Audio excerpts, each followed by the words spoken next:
To other news now, the Boao Forum for Asia annual conference opens today with a press conference addressed by Secretary-General Zhou Wenzhong and the launch of 3 reports on regional economic integration, competitiveness, and emerging industries development.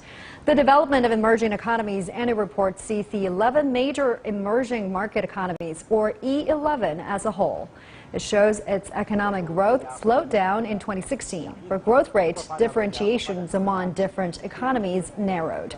In 2017, the E11 economies will still face slowed growth of labor productivity, ever-escalating protectionism, and the economic policy uncertainties of the U.S. The Asian Competitiveness Report shows that major Asian economies remain stable in terms of their comprehensive competitiveness ranking this year. Well, the 4 tigers of Asia, namely Singapore, China's Hong Kong, South Korea, and China's Taiwan, take the lead, and China ranks the 9th. As for Asia economic integration, the report shows that 2015 was the worst year for international trade since the global financial crisis in 2009. Asia's integration in trade, production, and finance are all facing unprecedented challenges. Our reporter Martina Fuchs has this report. Promoting integration at a time of deglobalization and rising protectionism is easier said than done.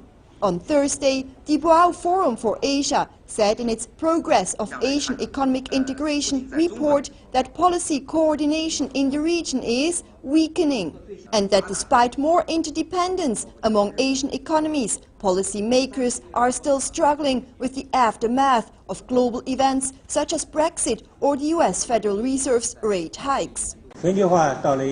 Some countries have closed their doors and are sticking to protectionism to address some issues caused by globalization. So we choose globalization and free trade as the theme of this year's Boao Forum. We should adapt the principle of achieving shared growth through discussion and collaboration and move to the shared future of humankind. The report says that the region is facing unprecedented challenges due to the slowdown of Asia's trade and integration in trade production. It also showed that a major transformation is underway in the global value chain. Domestic value added in gross exports has increased at a fast pace for all the major economies. Asian economies need a very, very strong sense of community. That is something that Asian culture or Asian economies lack.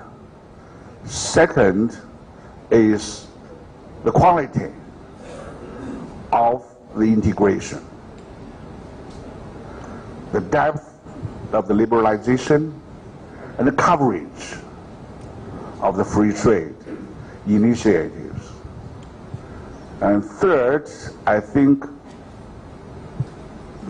some countries seem to be hurdling the progress of Asian economic integration. So we have to create an environment that everybody can benefit from the process.